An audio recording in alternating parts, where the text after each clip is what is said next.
Hello बच्चों, स्वागत है आपका अपने इस YouTube चैनल फाउंडेशन क्लासेज में। आज मैं आप लोगों को क्लास 10th के फिजिक्स का बहुत ही इम्पॉर्टेंट क्वेश्चन बताने जा रहा हूं। यह क्वेश्चन परीक्षा में बार बार पूछता है, इसलिए ध्यान से देखिए कि क्वेश्चन क्या है और इसे कैसे बनाना है। तो ध्यानपूर्वक समझिए कि क्वेश्चन क्या है। क्वेश्चन है, प्रतिरोधों के समांतर क्रम संयोजन के लिए समतुल्य या तुल्य, कुछ भी कह सकता है, समतुल्य प्रतिरोध का व्यंजक यानी सूत्र प्राप्त करें। यानी कहने का मतलब कि क्वेश्चन है कि प्रतिरोधों के समांतर क्रम संयोजन के लिए तुल्य प्रतिरोध का व्यंजक प्राप्त करें। तो इसको व्यंजक प्राप्त करने के लिए यानी सूत्र प्राप्त करने के लिए क्या करते हैं कि एक फिगर बनाते हैं जिसमें R1, R2, R3 मान के 3 प्रतिरोध लगाते हैं। किस क्रम में?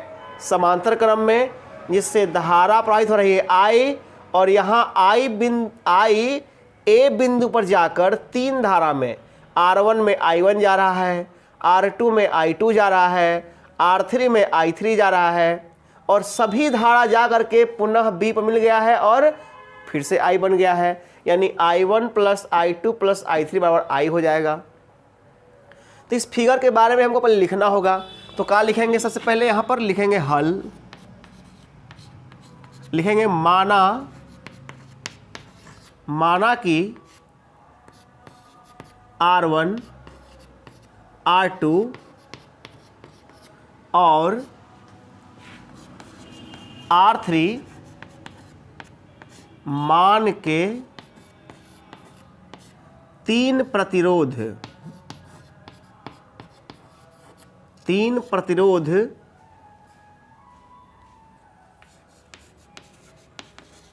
समांतर क्रम में चित्रानुसार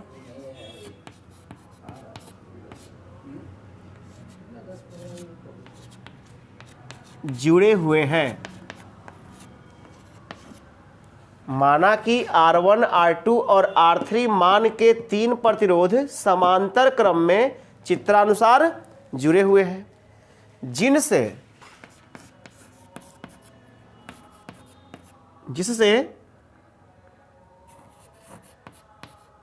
धारा क्रमशः I1 यानी कि R1 से जा रहा है I1, I2 यानी कि R2 से जा रहा है I2, और I3 यानी R3 जा रहा है I3 प्रवाहित हो रहा है। माना कि R1, R2 और R3 मान के 3 प्रतिरोध समांतर क्रम में चित्रानुसार जुड़ा हुआ है, जिनसे धारा क्रमशः I1, I2, I3 प्रवाहित होता है। इसलिए I1 plus I2 plus I3 बराबर I हो जाएगा। समीकरण नंबर 1 देख रहे हैं ध्यान से ना कि I यहाँ से धारा निकला था, बिंदु A पर जाकर 3 भाग में बट गया। R1 में जा रहा है I1, R2 में जा रहा है I2, R3 में जा रहा है I3, और तीनों यहाँ पर आके मिलेगा, फिर से I बन जाएगा। यानी I1 plus I2 plus I3 बराबर I हो जाएगा। तो लिख दिए यहाँ पर ही। इसलिए लिखते हैं अब ओम के नियम से, अब ओम के नियम से। तो ओम का नियम था V बराबर IR। V मतलब विभवांतर, I मतलब धारा और R मतलब प्रतिरोध। तो यहाँ पर यदि हम I को रख लेंगे तो V यहाँ बचेगा और R बटा में जाएगा, यानी V बटा R होगा। इसलिए I बराबर V बटे R, जहाँ I धारा है, V विभवांतर, विभवांतर मतलब दो बिंदु के बीच के विभव का अंतर। यहाँ का विभव VA है, यहाँ का विभव VB होगा, तो VA और VB का अंतर विभवांतर कहलाएगा। तो लिखेंगे ना कि R1 के लिए, R1 के लिए I1 हो जाएगा, I का काम जो कर रहा हुआ क्या हो जाएगा I1 बराबर V का काम करेगा VA माइनस VB, यानी विभवांतर VA माइनस VB बटा में प्रतिरोध R काम कौन करेगा, तो R1 काम करेगा। ई होगा समीकरण नंबर 2। R2 के लिए, R2 के लिए यहाँ होगा I2 हो जाएगा, विभवांतर वही VA माइनस VB होगा, VA माइनस VB बटा प्रतिरोध के लिए होगा R2 हो जाएगा। इसको 2 कहेंगे, 3 होगा, 2 के बाद 3 हो जाएगा। और R3 के लिए तथा R3 के लिए यहाँ पर I3 होगा, फिर से विभवांतर VA माइनस VB होगा, विभवांतर VA माइनस VB होगा, और बटा में प्रतिरोध का काम कौन कर रहा है, R3 कर रहा है, तो यहाँ R3 कर देंगे। यहाँ पर हो जाएगा समीकरण नंबर 4 हो जाएगा, समीकरण 4 हो गया। अब क्या करना है, इन चारों को 2, 3, 4 जोड़ेंगे, लिखेंगे समीकरण 2 प्लस 3 प्लस 4 से, तो 2, 3, 4, 2 में I1 है, I2 है, I3 है, तो जोड़ेंगे तब बन जाएगा यहाँ पर I1, यहाँ हो जाएगा I2, यहाँ हो जाएगा I3। सब में देख लीजिए कि VA माइनस VB सब में कॉमन है कि नहीं है, यहाँ भी है V माइनस VB, यहाँ भी है V माइनस VB, यहाँ भी है VA माइनस VB, तो सब में है। तो अगर हम VA माइनस VB को कॉमन ले लेंगे तो बचेगा यहाँ पर 1 बटा में, देख लीजिए R1 बचेगा, यहाँ 1 बटा में R2 हो जाएगा, 1 बटा में R2 हो जाएगा, और यहाँ पर 1 बटा में R3 हो जाएगा। या I1 I2 I3, I1 plus I2 plus I3 के बदले में तो I दिया हुआ है, तो I1 plus I2 plus I3 बदले क्या कर देंगे, यहाँ पर तो I भर देंगे। देख रहे हैं ना, यहाँ पर I1 plus I2 plus I3 का मान क्या है, I है, तो ये तीनों के बदले मिलाकर I हो गया है, बराबर VA माइनस VB को वैसे ही उतार देंगे, और ये बच जाएगा 1 बटा में R1, 1 बटा में R2 और 1 बटा में R3। इसको कहेंगे समीकरण नंबर 5। तो हमको तो निकालना है कि इन तीनों के बदले एक बड़ा प्रतिरोध लगाना है, यानी तीनों के तुल्य प्रतिरोध का व्यंजक निकालना है। तो यदि तीनों A और B के बीच में तीनों प्रतिरोध जो लगा हुआ है, उन तीनों के बदले में एक बड़ा प्रतिरोध R लगा दिया जाए, जिससे वही धारा जाए। लेकिन लिखते हैं यदि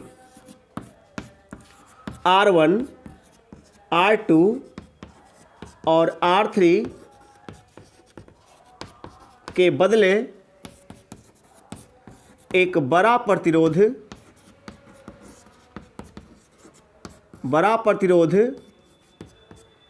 R जोड़ दिया जाए, जिससे वही धारा I प्रवाहित हो। तो यानी यदि R1, R2, R3 के बदले में इन तीनों को हटा के यहाँ पर A और B के बीच में एक बड़ा प्रतिरोध R जोड़ देंगे, जिससे वही धारा I जा रहा है, जिस जो धारा जा रहा था नहीं ना, वही धारा I जाएगा। तो ओम के नियम से, तो ओम के नियम में ही था ना, आया था I बराबर V बटा R।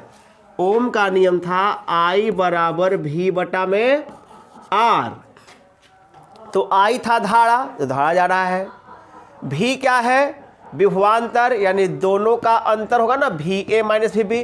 तो यहाँ पर भी जो था वह क्या लिखेंगे, आई तो आई रह जाएगा, विभवांतर जो था वहाँ पर भी ए माइनस भी बी हो जाएगा। तो इसको नाम दे देंगे क्या, 5 के बाद यहाँ 6 नाम दे देंगे। अब क्या करेंगे, अब समीकरण 5 और 6 से, 5 और 6 से तो मिला लीजिए, आई यहाँ भी है, आई यहाँ भी है। तो जब दो समीकरण का LHS बराबर हो जाता है तो RHS भी बराबर करना पड़ता है। अगर RHS बराबर हो जाए तो LHS को बराबर करना पड़ेगा। यानी जब दो समीकरण का हेनने वाला बराबर होगा तो होने वाला बराबर करेंगे नहीं, तो कर देते हैं। तो यहाँ पर I1 बराबर है, तो क्या करेंगे, भी ए माइनस भी बी बट्टा में आर, अब बराबर में होगा भी ए माइनस भी बी इंटू 1 बटा में R1, 1 बटा R2 और 1 बटा R3। तब भी ए माइनस भी बी नहीं कट जाएगा दोनों से, यहाँ से, हाँ, भी ए माइनस भी बी से भी ए माइनस भी कटेगा कि नहीं कटेगा, कटेगा ना, तो कट गया। तो बच कौची गया, बच गया यहाँ पर 1 बटे R1, 1 बटे R इक्वल टू 1 बटे R1 प्लस 1 बटे R2 प्लस 1 बटे R3। तो यही तो हमको सिद्ध करना था ना। यानी कहता है कि समांतर क्रम में जुड़े सभी प्रतिरोधों के तुल्य प्रतिरोध का व्यंजक प्राप्त करें। तो क्या प्राप्त हुआ, प्रतिरोधों के समांतर क्रम संयोजन के लिए तुल्य प्रतिरोध का मान कितना होता है, तो सभी प्रतिरोधों का व्युत्क्रम के जोड़ के बराबर होता है। यानी तुल्य प्रतिरोध का व्युत्क्रम सभी प्रतिरोधों के व्युत्क्रम के जोड़ के बराबर होता है। तो इसको इस तरह से हल करना है और आप भी एग्जाम में इसी तरह से हल करिएगा ताकि आपको पूरा नंबर आ सके, और इस तरह से ही हल करना है, ठीक है ना। तो इसको यहाँ से हम यहाँ घेर देते हैं, जहाँ से था नहीं तो फिर आपको दिक्कत होगा। यहाँ से घेर देते हैं, ये था इस तरह से। तो इधर का पार्ट पहले उतारिएगा, उसके बाद यहाँ लिखिएगा, ठीक है। यदि वीडियो अच्छा लगा हो तो लाइक करें, शेयर करें और सब्सक्राइब जरूर कीजिएगा ताकि इस तरह के वीडियो आपको मिलती रहे, ठीक है। तो आप अपना ध्यान रखें और क्वेश्चन को ध्यान से सीखें और समझें।